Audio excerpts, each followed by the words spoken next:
Well, welcome everybody. I'm Ron Brown. This is Tech for Seniors, episode 41. So December the 4th, 2021. Pretty cool, eh? 41 episodes. I'd like to introduce everybody, but first of all, thank you for coming and listening to our show. So I want to thank everyone for coming. And today is a special day for us because we're obviously we are broadcasting live on YouTube Live. So if you are over on YouTube, you can actually watch the show. Just to let you know, it's a little bit different this time because we'll be broadcasting live for the next 50 minutes. And then before Ray's segment, we'll be signing off our YouTube Live and we'll be continuing with Ray's segment. And as per our meeting last week, we'll have a 15-minute question and answer at the end. So you can answer questions and so on and so forth at the end. So without further ado, I'd like to introduce Hewie Popluck, my co-host. Hewie, hi there. How are you feeling? Are you doing okay? I made it through the weekend. There you go. Any New Year's resolutions? No, I'm afraid to make them because they never last very long anyway. All right. Bob, how's things in New Mexico? Still cold. I wish it would warm up, but still no rain. Really? Any snow? Nope. None. All right. And we have Hewie. Hewie, where's Hewie now? Dewey, you mean? Dewey and Hewie. I'm getting confused. Dewey, how are you doing? With Joanne, I see Joanne there. I'm doing fine, and I apologize for interrupting you before it turned out to be my fault. Your fault. Did you go down and pick my oranges yet off my lawn? I haven't been out of my place hardly at all. I'm going to get down there, I promise, very soon. Okay. And Ray, how are you doing up there in the mountains of Arizona? The mountains of Arizona, I guess we'll call it, eh? Yeah, we're doing fine. I'm like Bob. We haven't had any moisture here really in about 3 months, so getting a little worrisome about the water supply. But other than that, doing fine. Other than that, doing okay? Yep. Excellent, great. A lot of times we get asked who is Tech for Seniors, and I talked with our staff today, so I can say this because they all gave me approval to say this.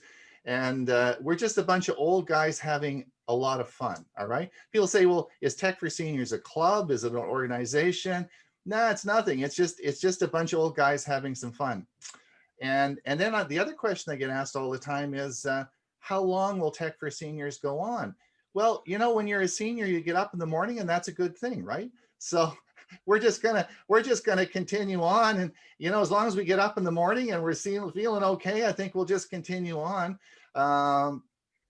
That's so we look for a fun year. We have a lot of, as I said, the show has become extremely popular now.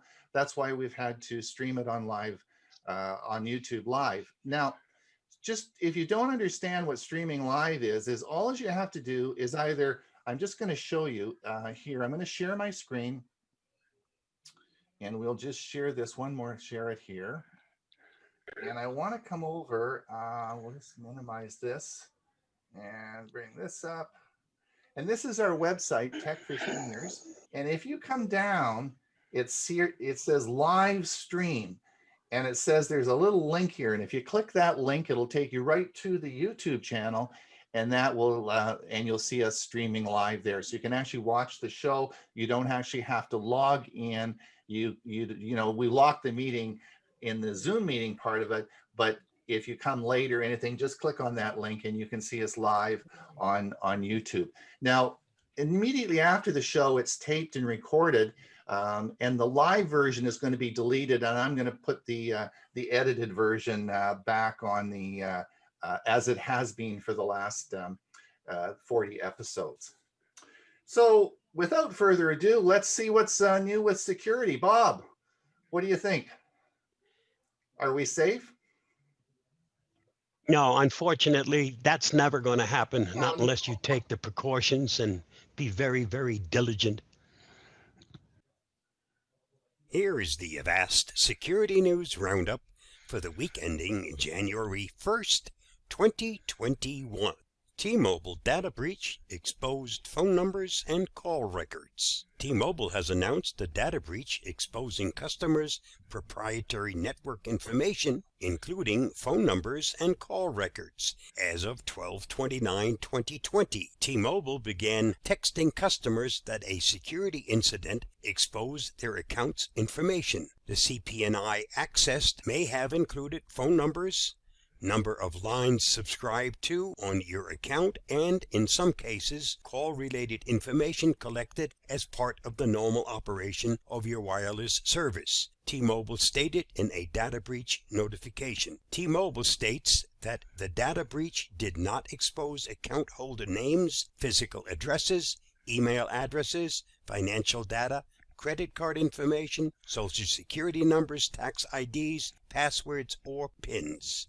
In a statement from Bleeping Computer, T-Mobile stated that the breach affected a small number of customers, less than 0.2%. T-Mobile has approximately 100 million customers, which equates to around 200,000 people affected by this breach. I'm happy to report I wasn't one of the customers affected. The Adobe Flash Player reached its EOL as of January 1st, 2021. Over the years, multiple zero-day and crucial vulnerabilities found to impact Flash Player were used by both cybercriminals and nation-state hacking groups to install malware remotely, execute malicious code, and take over the user's computers. The decision was taken due to the decreasing number of people still using the software and because of more secure and better performing open tech such as HTML5, WebGL, and WebAssembly being available. To make sure that all users know of its imminent deprecation, Adobe has also started displaying alerts on Windows computers recommending users to immediately uninstall Flash Player from their systems. To completely remove Flash Player from your computer, you have to click Uninstall when prompted by Adobe in the player. HTTPS is almost everywhere, so why isn't the internet secure now? Most web traffic online is now sent over HTTPS connection, making it secure. In fact, Google now warns that unencrypted HTTP sites are not secure. So why is there still so much malware, phishing, and other dangerous activity online? HTTPS is great, but it doesn't just make everything secure. HTTPS stands for Hypertext Transfer Protocol Secure. It's like the standard HTTP protocol for connecting to websites, but with a layer of secure encryption. This encryption prevents people from snooping on your data in transit, and it stops man-in-the-middle attacks that can modify the website as it's sent to you. For example, no one can snoop on your payment details you send to the website. In short, HTTPS ensures the connection between you and that website is secure. No one can eavesdrop or tamper with it. That's it. A secure HTTPS site could still be filled with malware or be a fake phishing site. That's where your added protection, like your antivirus, comes in. And that's it for this first Security News Roundup of 2021. Hope all of you had a great new year and have a happy, healthy, and secure 2021. Bye-bye. I thought you were going to say all the bad guys went away and we're going to have a great 2021. Would be nice, wouldn't it? Darn it. All right. Dewey, I'm going to do. Too bad COVID won't selectively take out the bad guys. Yeah, wouldn't that be great? We need a bad guys selected COVID virus. All right, let me share my screen. Dewey has prepared something for us today, which I think you'll all really enjoy. Let me play Dewey's. Good morning, friends, and Happy New Year. This is Dewey, and my Tech Talk topic for today is 5G Trifecta. Joanne, my bride of 60 plus years, as well as techie friends like Chris Rosinski, have advised me that my Tech Talk topics should change each week. They should be different. I'm finding this is more easily said than done. And the reason, well, some topics like 5G are very broad and multifaceted. Two, new and relevant information keeps popping up that I'd like to share with our faithful TFS viewers, such as the situation today. I chose today's topic, 5G Trifecta, because of three topics that somewhat bubbled to the top after my last week's presentation on an update to cellular 5G. The first of these three topics is fixed 5G wireless access. Now, this isn't 5G per se, but instead implements 5G technology to provide faster and better internet than present cellular broadband. Definition of pre-5G fixed wireless access. Now, again, this is pre-5G, just to lay out the basic concept of fixed wireless. Fixed means a fixed location, like a house or business. Wireless means transmission by radio waves. Access here means using radio waves instead to transmit pre-5G fiber, cable, or telephone line DSL broadband to a fixed location when doing it that way is the best solution. Now, here's a diagram to better understand sort of the old-fashioned fixed wireless access. You see a globe, and we'll pick out, say, the United States, and there's given transmission tower that's sending out radio waves. Of course, it may have had a lot of cable between the earth and the tower, but sending out radio waves to a receiving antenna at a fixed location, in this case, a house, that receives it with its special little antenna and transmits it to the router in the house, and which distributes it to various computers and devices. That's the basic concept of fixed wireless access. Now, at the present time, using fixed wireless access, kind of old-fashioned technology, with much newer, brand new mid-band 5G NR frequencies. NR stands for new radio, and that's an official term, 5G new radio. This brings a new and better way to deliver 5G to suburban and other moderately populated areas, which constitute more than half of the United States population and more than 3/4 of the population in Canada. 5G's mid-band data speeds are slated to be up to 5 times faster than current 4G and 4G LTE. And 5G's blazingly fast latency, which is lag time, will allow much broader usage in the Internet of Things.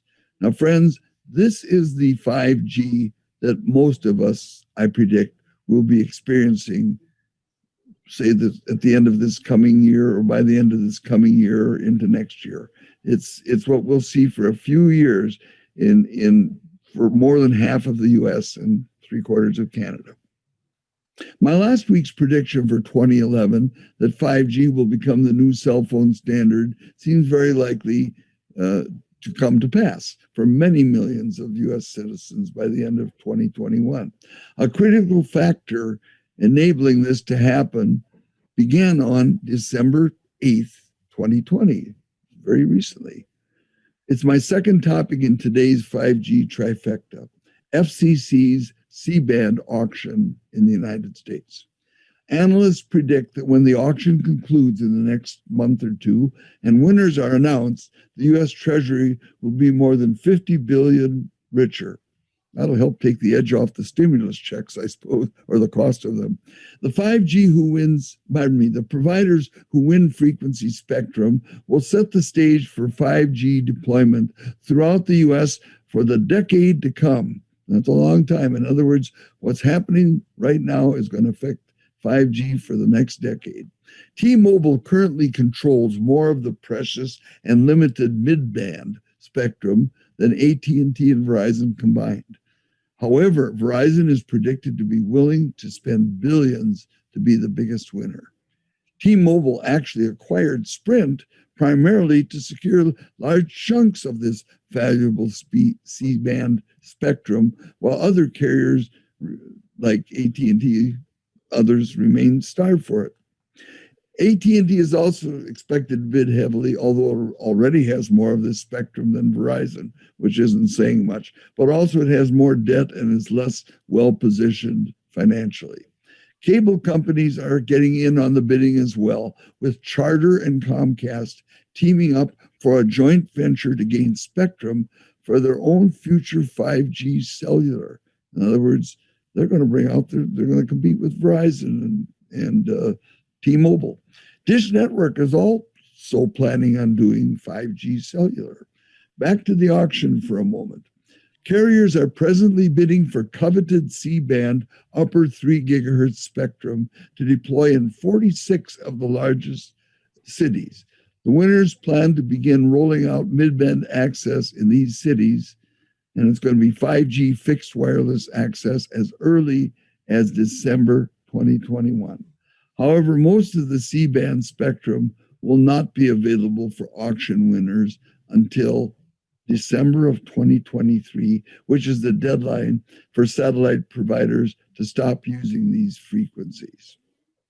To better understand the above information that I've shared with you, I'd like to suggest that you watch an 8-minute video on YouTube. It's done by Chris Dunphy of the Mobile Internet Center and was made known to me by Chris Rosinski. It's entitled FCC's C-band auction begins, shaping the future of 5G. I'm going to ask our TFS host, Ron Brown, to share the link to this video with TFSers in his next email. The final topic of today's 5G trifecta is revised advice on buying a 5G phone. Last week, I made this statement. If you're contemplating buying a new smartphone, a 5G phone is usually a good choice. Sorry to say that advice sort of stinks as I look at it now. I'd like to officially rescind that advice and replace it with new information that I learned from Chris Dunphy's YouTube video. Chris recommends buying only a 5G phone that is able to receive the 5G new radio band known as N77. Of all the 5G devices available now, only the iPhone 12 and iPhone 12 Pro are certified to be compatible with the 5G band N77. This is the particular mid-band frequency that will be used in deploying this new C-band spectrum in late 2021. You may expect that most, if not all, 5G phones available a year from now will be certified to be N77 compatible.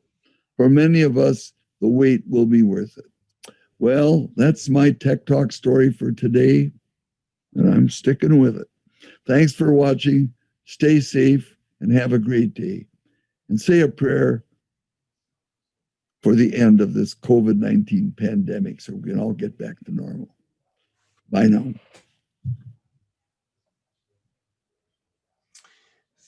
Thank you very much. That was great, Dewey. That was a really great video. Excellent. Thank you. Now, I was talking to a good friend of mine this week, Byron Nate, and Byron was telling me something interesting that happened to him, and I thought it was a good point to share it with everybody. So Byron, are you there? Can you unmute? There we are. There you go. Can you recap our little talk this week? Sure. So Ron and I talk often, and I told him that back in May of 2020, after we got home from Arizona, we decided to upgrade our Shaw cable service to their new Blue Curve service that has TV and much faster internet. And it's a cable service. And because of COVID, they sent me out a package with 3 little TV boxes and their internet modem. And it was a self-install type situation. They had good instructions. So I wired all this stuff up, and At the same time, because the Shaw service, the Blue Curve service, was a 600 megabit per second download offering, my old router wasn't going to be able to handle those kinds of speeds. So I upgraded to a TP-Link AC 1750 router, which had high reviews, gigabit router. And I like to always have a router instead of just the modem that comes with Shaw. They always have a combo modem router situation, but I always like to have a guest network for when people come and I can tell them the guest password instead of my own password for the network. So I've always used a router. Shaw has to do what they call a bridging to do that, because most people just put the router in and they're not the router, they put their modem in and just sign in because it's the way the default is. But I always use a router. So I did all that install and it worked really well. The install went well. But I noticed on speed tests and that I was getting about 200 megabits a second pretty constantly, 198, right around there. And, you know, I'm theoretically paying for 600 and couldn't figure out why. I wasn't unhappy with 200. It was way better than what we had before, 25 or so before. And my UMA phone was working fine, the voice over IP phone. So everything was pretty good. I tried to open a support call with Shaw and saying that, you know, I don't know why I'm only getting 200. And they said, everything looks fine here, but, you know, due to COVID, we can't send anybody out for a while because everything was locked down back in May. So, you know, I was okay with that, but Ron and I would talk periodically, and Ron upgraded to a Shaw 300 gigabit service, and he says, oh, I'm getting 300 right out the chute. And I said, well, that's good. So at any rate, a couple of weeks ago, I tried to call Shaw again for a different problem, but I mentioned this 600 again, and so they said they could send a person out, and I said that would be really good, just to see if I'm getting 600 at the wall,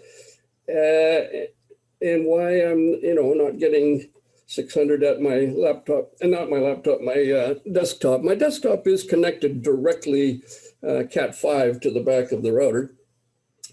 And so the fellow did come out. His name was John, really nice. He proved quite quickly that at the wall, they were getting 629 megabits per second. So, okay, the problem must be in the wiring or in the router or something. So he didn't really have to do this. I commend Shaw that he opened up my router software, which is not a Shaw. He's kind of saying it's not a Shaw problem. And he noticed that there was an outstanding firmware upgrade. Now, you see, I bought this router from Amazon in May. It's a brand new router. It's a gigabit router. And I thought, you know, like just everything would be just fine, just brand new. So at any rate, he proceeded to install the firmware upgrade, which I knew would reboot the router and everything in the home would be shut down for a little bit. That upgrade succeeded. Everything got rebooted. And lo and behold, I was getting 629 megabits per second.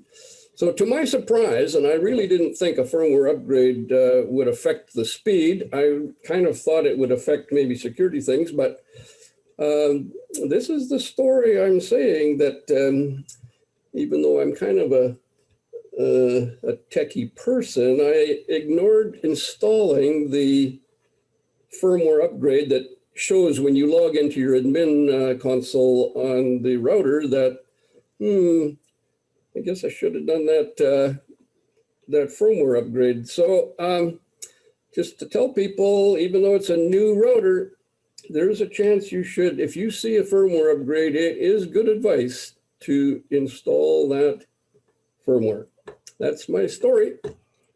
Thanks, Byron. And so I think this is an important point I wanted to bring up today is that the key features, well, a lot of you are going to be looking at very fast connections this year. There's a lot of changes as Dewey sort of said, with 5G coming, fixed base 5G, as well as the cable companies are all offering gigabit services. You're going to get really fast speeds. And in Byron's case, of course, it wasn't coming through to his computer, and he had a new router too, which is a bit crazy. So why wasn't this working? And it was a firmware upgrade in the router. So it's really important, if you have your own router, that you make sure that the firmware is up to date. Okay. The other thing that's really important with these faster speeds now is if you have an older router, that's just not going to work. You're going to need to upgrade your router, because you're not going to get these really fast speeds, because the routers were never meant to run at that speed before. So those are important issues that I thought that was interesting, and well done, Byron. Thanks. Yeah. So now but you're not as fast as I am, because I have a gigabit connection. All right. So I'm still faster, right? Okay. So now we have something really interesting. This is so cool. Hewie was showing me this this weekend. I get a lot, the greatest thing, I get to talk to Hewie on Sunday, and he shows me all the cool gadgets he's got. Keeping up with Hewie is really hard, I'll tell you. But anyway, he has a really great presentation today. Watch what he has to say today. Hewie, you want to take it away? Yeah, and it's also hard keeping up with you. So we have a running thing. Every time I talk to Ron, it costs me money. And for no other reason than I have to buy something new. But let me go ahead and share my screen and bring this up.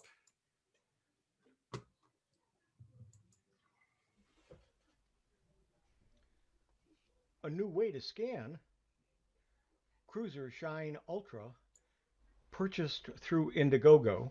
I'm Hewie Poplock. Indiegogo is a crowdfunding, and you can find many items on Indiegogo.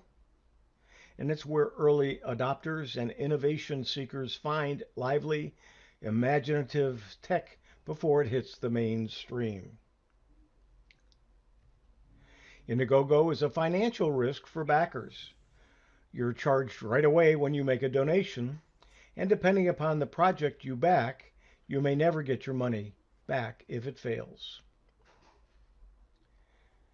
The Shine Ultra that I signed up for was $219, including shipping. There was a special deal for early acceptance of the Indiegogo, and that was for $99. I missed that by a couple of days, so I paid $119, and I ordered it in December of 2019. The estimated shipping at that point was February of 2020. It is now a full-fledged product, is available on Amazon at $199. Here are all the things that it can do. I'm going to demonstrate some for you. There's page turning detection, auto scan, smart tilt adjustment, auto cropping, combining front and back sides, barcode and QR code recognition, multi-business card smart cutting and splitting. I'm going to show you that and demonstrate it. Intelligent completion of damaged pages, PDF. You can generate PDF in batch. You can add a watermark, and you can OCR in 180 some odd languages. Is available for a PC, and here are the requirements, and here are the requirements for a Mac. I ordered mine, as I said, December 19th, 2019. They said they would start shipping in February of 2020. I believe it was a month or two later than that when they started shipping. Although I was over number 5,000 in orders, it took a while for mine to get manufactured and shipped. It arrived on September 21st of 2020. During the course of the process where they were developing it and manufacturing it, they would send periodic updates. And here are some pictures from the factory of what it looked like when they were manufacturing it. When I first purchased it, they hadn't even gotten to the manufacturing stage. But once they did, they were manufacturing quite a few of them. As you can see, they do a lot of it by hand. Here is what the unit looks like. Everything that's pictured there comes in the box, plus little finger holders for the pages, and they were all in the box. Here's what it looks like closed up, and then opened up and extended. There are 2 height adjustments. Looks like this.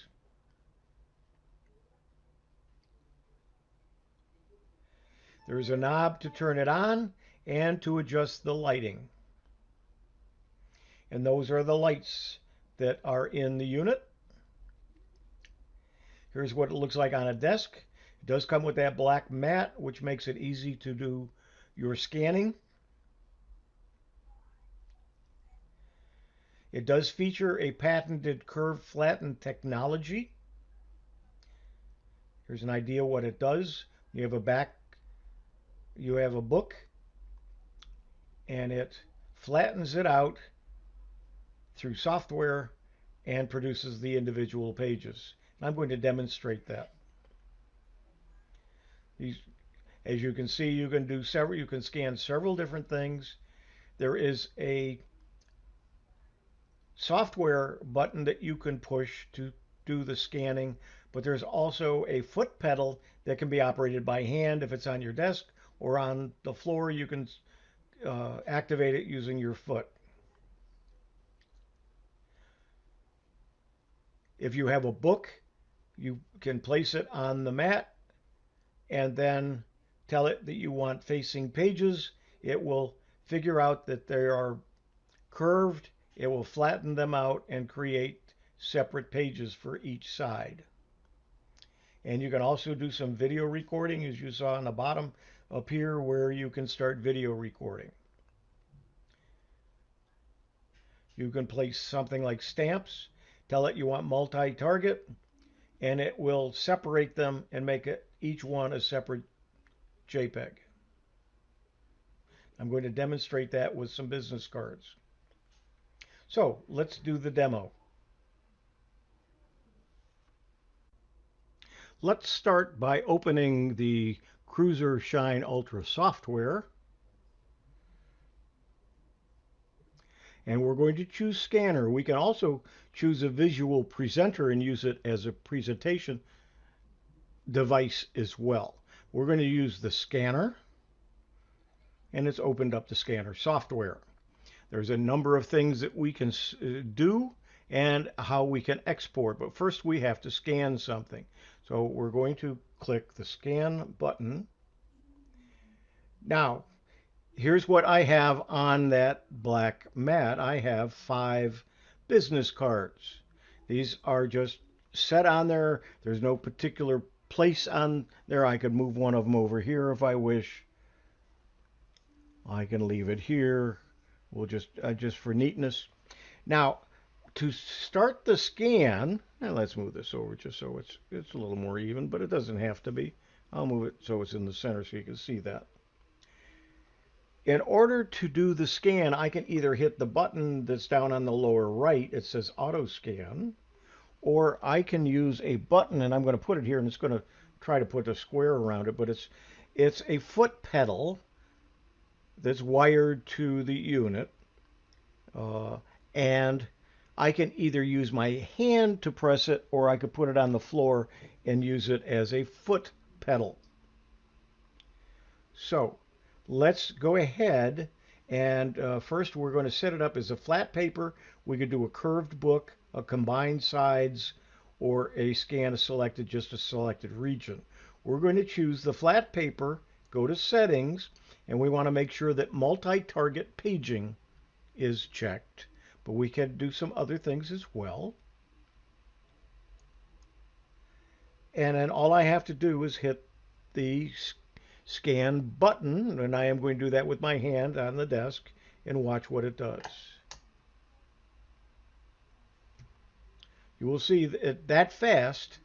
I didn't speed it up, I didn't take anything out, but you will see on the left-hand side a scan of each card separate as an image or a JPEG file. So let's take a look at that by going to back. And then here is the one. Here's the next one. The next one. The next. And this one. So all of those cards are separate JPEGs now. Or if I wanted to, I can click on all of them, check all of them, or any combination of them, and say, okay, I want to export those into a PDF file. So let's do that just as an example. So if I wanted to send you a PDF of all these business cards, I could do that. And so there's a couple of settings there. We're going to do a combined output. I found that 75% works very well. 100% will make a larger file and will make it a little bit finer looking, but 75% should be fine. And then we just hit confirm. We have to give it a title. We're going to call it a test business cards. I already have it out there, but I'm going to overwrite it just to show you which one we're going to use. Go to save. I'm going to overwrite the one that's there. And it's completed. So let's go ahead and close the software up. And it's going to delete the cache. And then we're going to go to look at the folder. And by default, it puts it in Documents. And then it puts it in Shine Doc folder. You can name that anything you want. By default, that's what it makes it. And then Sources. And then there are each of the cards. So if I click on one of them, there's one of the cards. It's a JPEG. There's another one. So they're all there. And then we're going to look at the PDF of them. It's at 582%. We don't need that. We're going to say is let's keep it at 100%, which makes it kind of small. So let's make it 200% so you can see it. And then as we page down or page up, there are all the cards in a PDF file. That's how easy it is to just scan a bunch of cards. You can make them each photographs, or you'll see that there's a lot of other things that we can do with this. This is just one of the items that we can do with the scanner. I want to show you what it's like to use the document or book feature.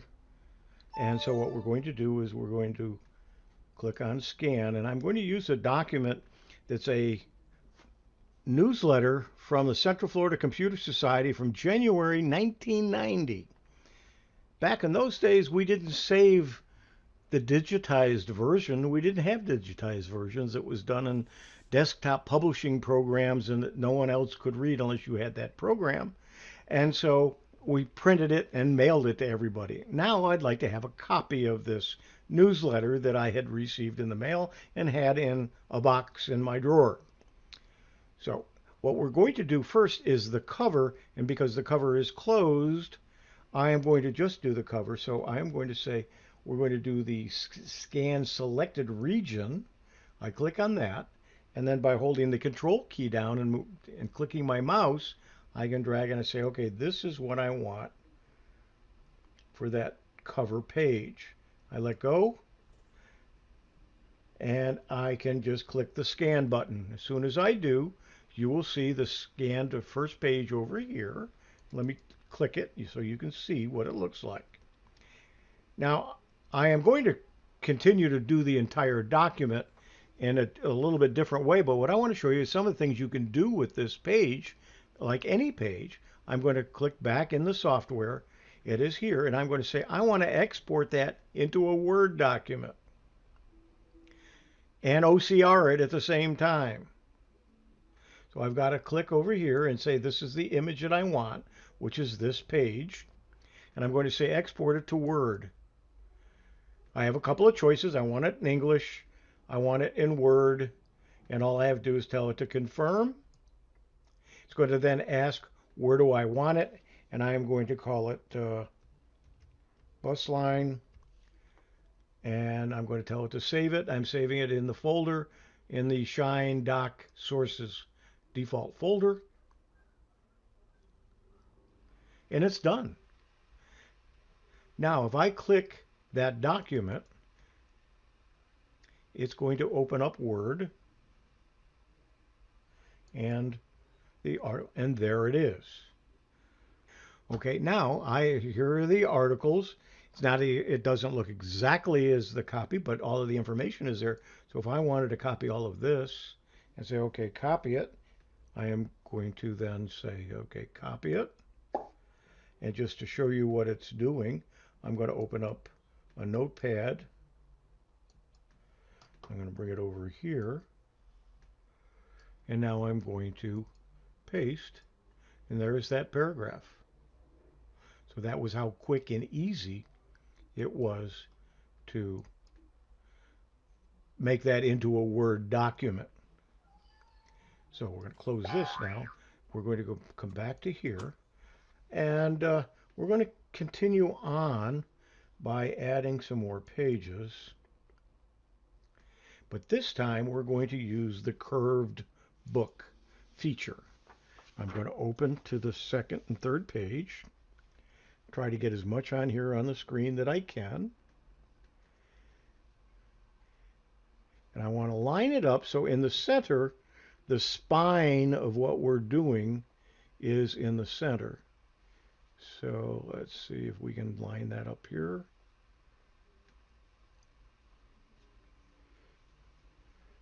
There we go. The crease is right there. And so what I'm going to say is, okay, we're ready to do the curved book. We're ready to go. And so what I'm going to do is you're going to see me do this very quickly. I'm going to go through the entire, it's a 20-page document. I may cut out part in the recording because it's just doing it for each page, but let's go ahead and we're going to do it right now. So I click the page. You'll see along the side, it has done it. I'm then going to, my fingers will work right. Do the next page. Push the button. It's done those. No cutting of the book or the document. No breaking the spine. Do it one more time here and do the next two pages. We're doing 6 and 7. Those are done.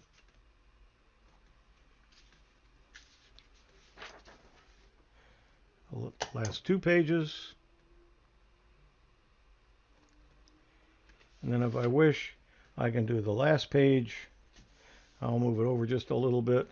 This one again, I want to go back and do the selected region for the back page. Go ahead and hit Control.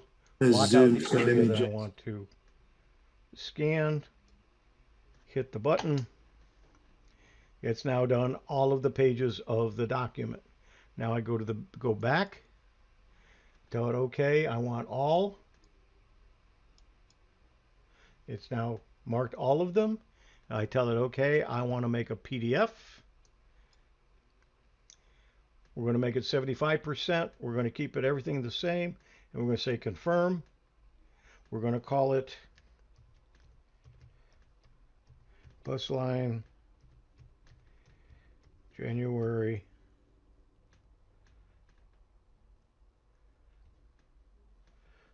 And it's 1990 on the page at the top of that page. It said 1989.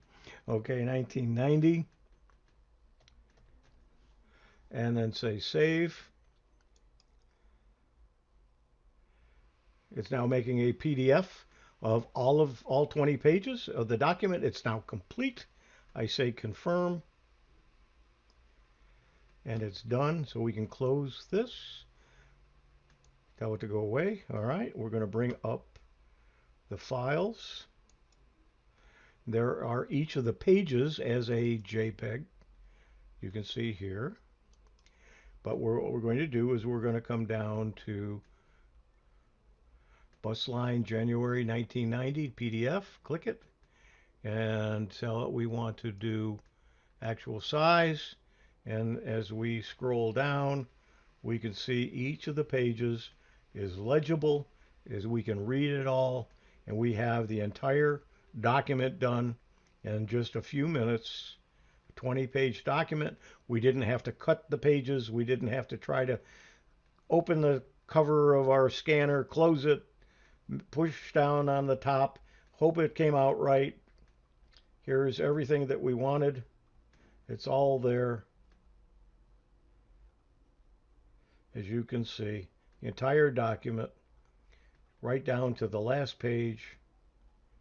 There's the calendar, and then the last page. I hid the label, but it's all there, and that's it.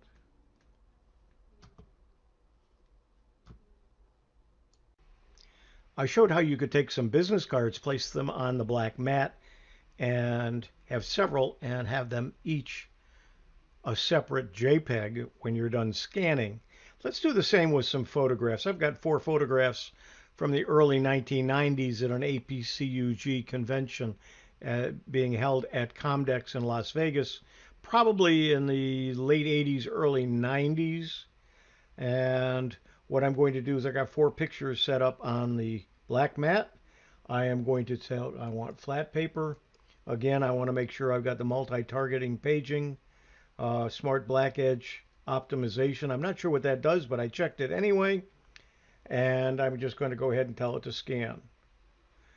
It has now scanned all 4 of those pictures. And if we come back here, we can now see each of the pictures. Obviously, that was not a very good picture to begin with. And the picture of the group. And there I am on the right. Mike Ungerman's in the center, and Jim Daly is on the left. And that's just putting 4 pictures on the mat, scanning them, and making JPEGs for each one. And again, let's go ahead and close this out and go to the folder where they are. And what we're going to do is click on one of these. And now you can see the quality, the actual quality of what I did in the JPEGs. What is the resolution? At 91%. What's the resolution? Another feature of the CZUR Shine Ultra is the fact that you can have a visual, use it as a visual presenter. So we're going to choose that this time. And on my pad, I'm going to click display. On my pad, I have my iPhone. Now, I can zoom in by just hitting the roller button on my mouse, making it bigger. And it wanted to. So let's say I wanted to demonstrate something in settings.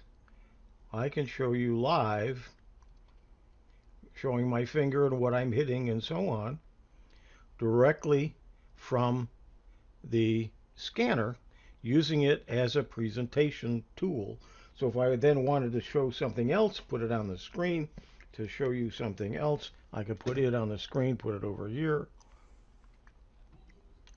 and explain what that is, and then hold it up maybe this way so you can see the buttons and then the plugs on this end. So I have a good presenter camera to be able to be used for presentations as well. So there you have it, a new way to scan using the CZUR Shine Ultra purchased through Indigo. I'm Hewie Poplock, and thanks for staying with me. Well, I hope you enjoyed that.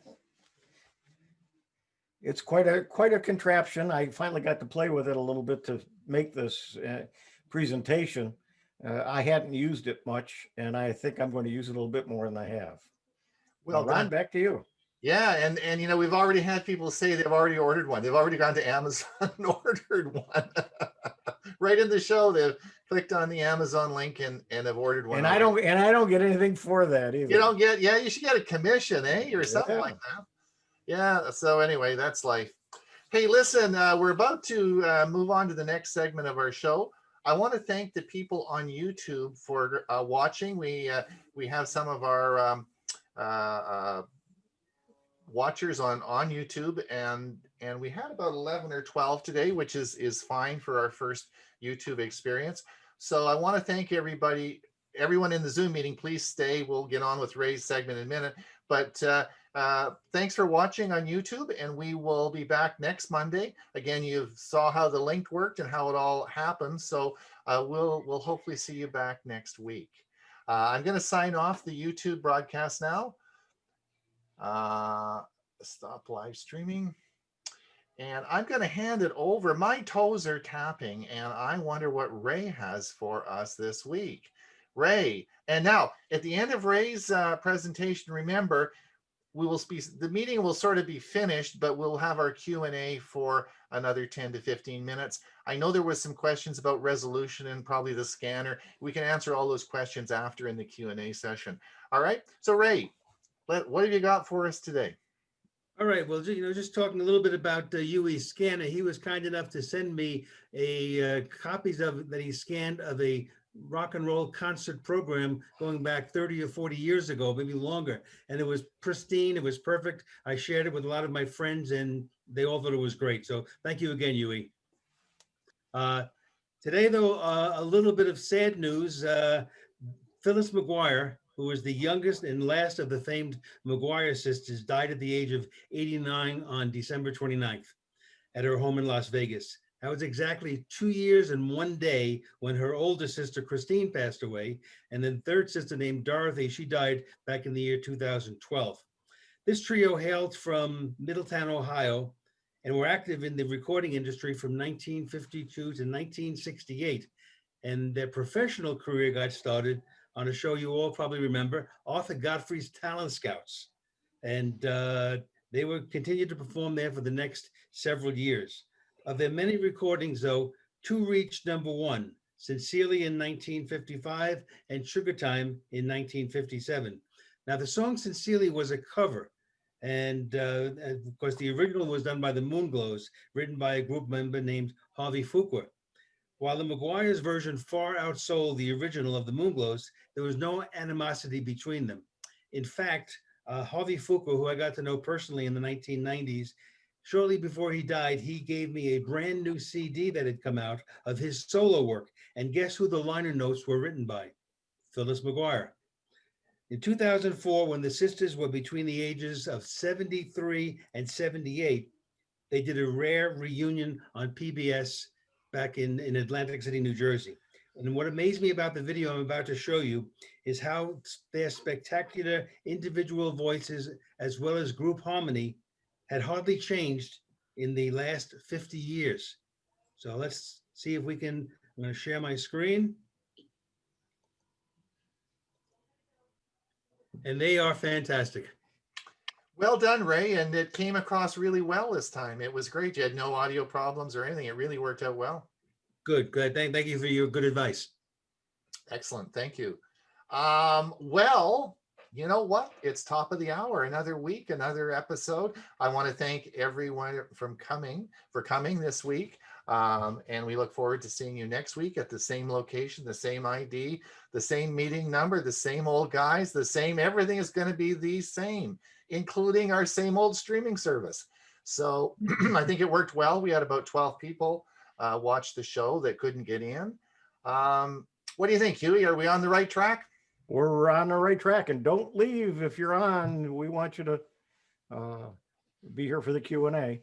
But That's yeah, right. I think And for we had Murray, 99 today. 99 yeah, I know. online. And for Murray, please stay on and we'll talk about the cost of those, because Hugh and I have some information on that for you. Bob, what do you think? Are we on the right track?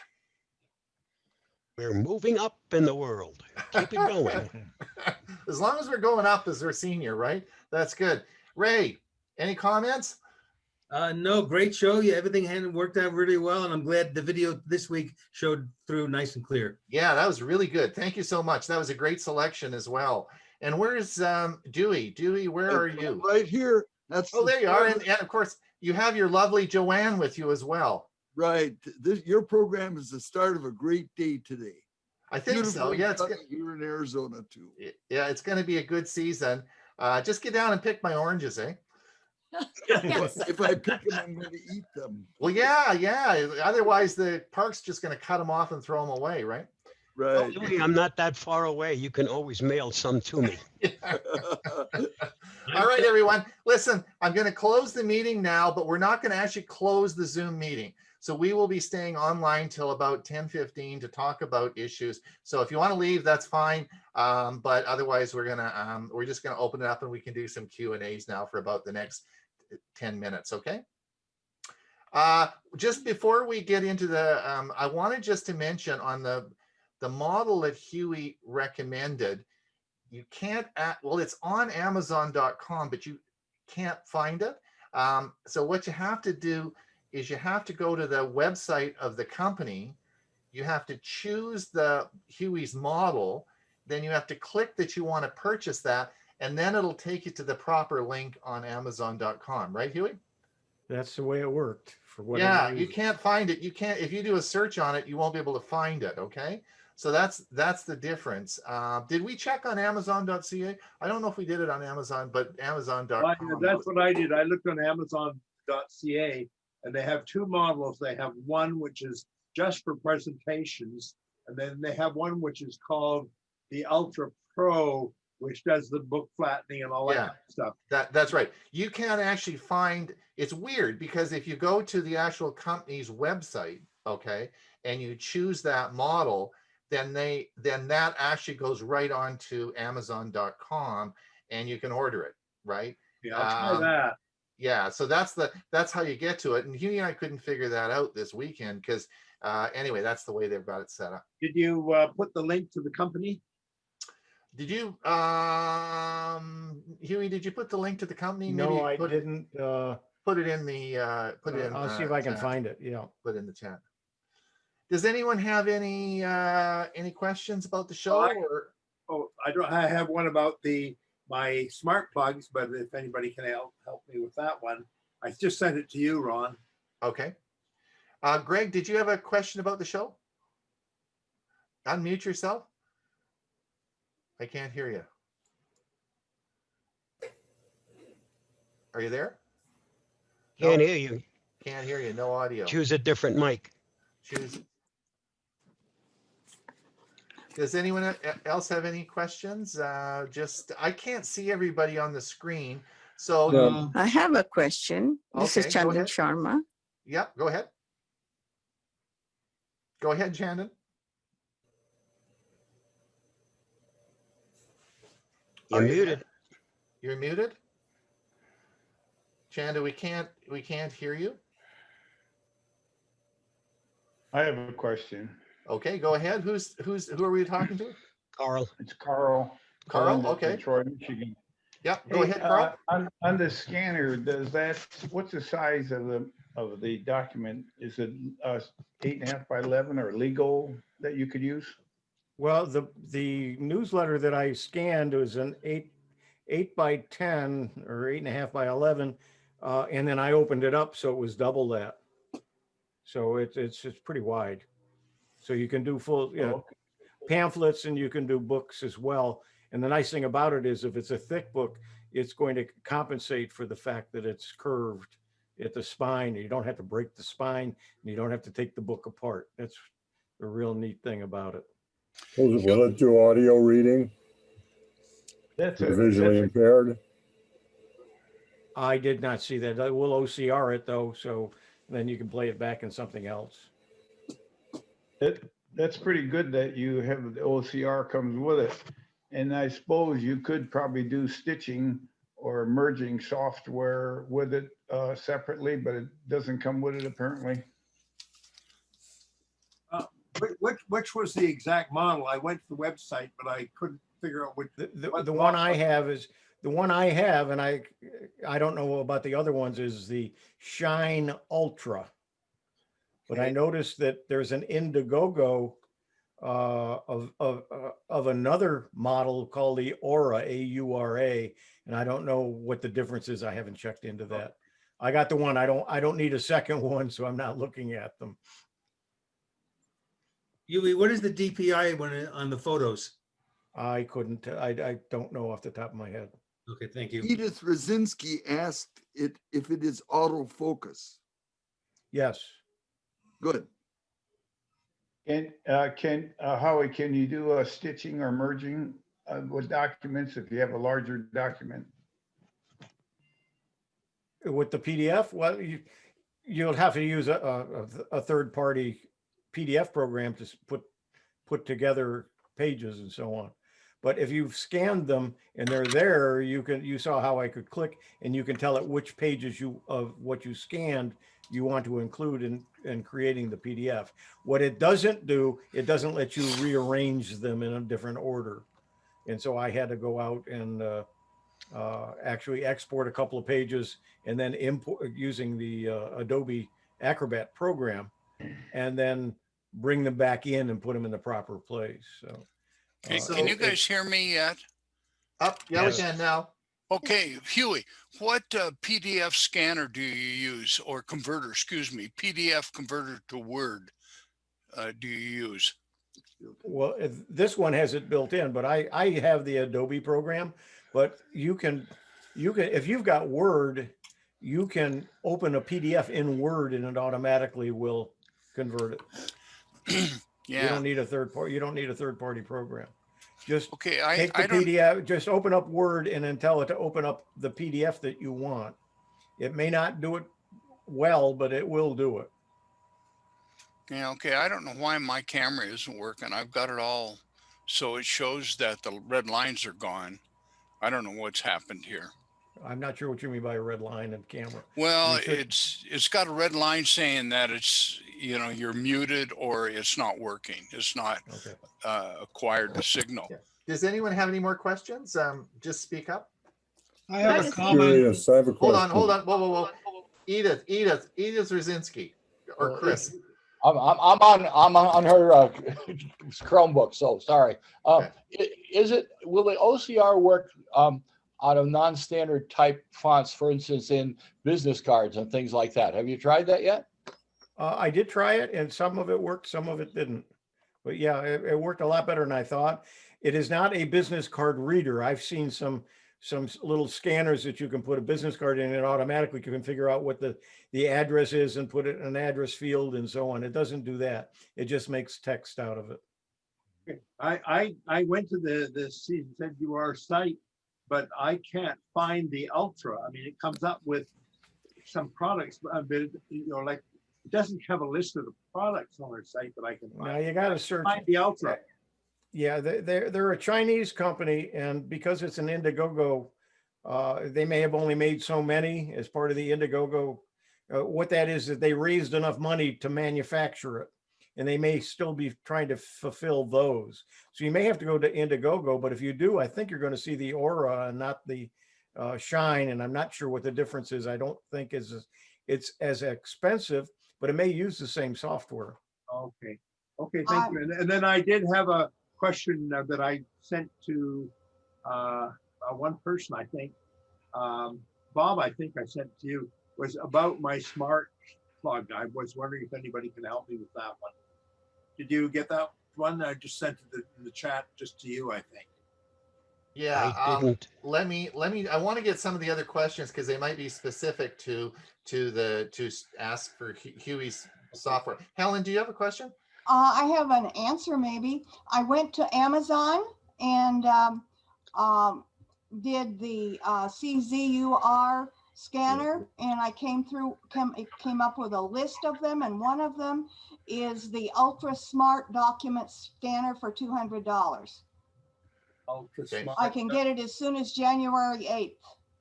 Okay, Excellent. ultra smart scanner, document scanner. Okay, I didn't see Right. that one. Yeah. Okay. That's Is not a that the right presenter. one? That's not a presenter. Is that on the Canadian website? No, Okay, I'm in Arizona. okay. But that's just a document scanner, right? That's not the Document document. scanner with OCR, auto flatten, deskew, capture.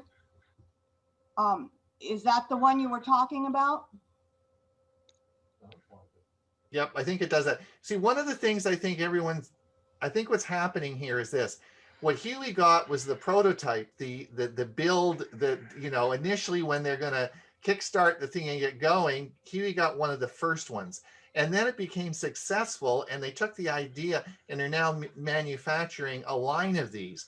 Well, the line is different than the one that Hewie started with. Great idea, but they've improved that, but they now have a bunch of different models, right, Hewie? Is that sort of where we... I'm not quite sure how it all works. Yeah, I think and that's probably how they don't explain it well. They are a Chinese company. Everything is shipped from China. Right. It was an interesting. I've done some other Indiegogo offerings, and I've had pretty good luck, but not everybody does. Sometimes they don't end up coming to production, and you just lose your money. So it's The a other gamble. thing I noticed is that if you look on, at least on Amazon.ca, there are other things now. It looks like there are copycat companies now who are making something that looks very similar for a few bucks less. And the software is the key to it. Yeah. And I don't know if that's proprietary just for them or other companies are using the same or licensing the same software. Yeah, it's hard to know. I have Is to it- do investigating. Now, we're running short of time. Does Ron. anybody have any specific questions about the show today? Sorry, do you want to just, Ron, yes? Leah Hibbard had her hand up for about 5 minutes. Okay, go ahead. Kind of new. This is Jim Glass. I got a question on the 5G stuff. Mhm. Go ahead. Does that affect things that you have in-house? Like I just put in a new mesh network in the house. No. The fixed base 5G would be the signal that would just be coming in, and then there's a modem that converts it, and then it plugs into your mesh router. So there'd be no problem with that at all. Oh, so you'd need to get a new router. No. It'll be a modem. You'll have a modem for it'll be a 5G modem, and then you'll just connect your router to that. So your mesh router will work just fine. Okay, so the modem would be supplied by the company, or Correct. is the stand? No, Can you it'd buy be a supplied by standalone? the modem would be supplied by the company, the 5G company. Yeah, that'll be interesting when it comes out next year. Well, it's if people look, it's in all your communities right now. I'd be very surprised if you phoned up Verizon and said, or whoever your local cell phone is in your area, and said, I'm interested in fixed base 5G. Oh, well, we've got that and ready to go. So it's there now. Yeah, But well, I'm Ron, still paying off my 4G phone, so. Yeah. But Ron, remember what I said maybe it was last week, about the fact that current 5G will often turns out to be slower than the present 4G and 4G LTE. It'll have to be about a year from now. Right. But the average 5G, whatever they call 5G, however you look at it, the average fixed base 5G in the United States, the average download speed is around 300 megabits, right? So if you have a gigabit connection you're getting through your cable company, fine, 5G won't be any faster. But if you have like a 20 megabit connection, 5G will certainly be faster because it's running around 300 megabit download. Now, that, as Dewey said, will rapidly increase over the next couple of years. We're going to see remember 5G is 5,000 megabit download, right? That's the true 5G speed with the millimeter wave. So we're just going to get crazy fast with this as time goes on, right? But currently, that very fast, what you're talking about, is only in about 60 cities, and Verizon has it. It's just in limited parts. It's That's right. downtown, high density areas. That's the millimeter wave technology. Watch my video. I did a video on that. Watch my 5G video. I explain it all to you. Maybe I learned something. Yeah, I'll play it again. We have to play the video again. Anybody else before we head out? Have a happy new year, everybody. All right. Yes. All right, everyone. Listen, we have to go now. It's 20 after, and we will see everyone next Monday. Monday. Yeah. Okay, Have guys. a good week. And Sunday is my Windows SIG. Wednesday is the Stug meeting. If you want to join us, let me know and I'll give you a link And if you to register. and if you can suggest Yeah, anybody this is to help me Mr. with Glass my, calling again. I'm trying to get hold of Karina. Yeah. All right. We got to run, guys. All right. send me Bye-bye an now. email Bye. with a suggestion for my Yes. for my problem, Ron. We'll look at it.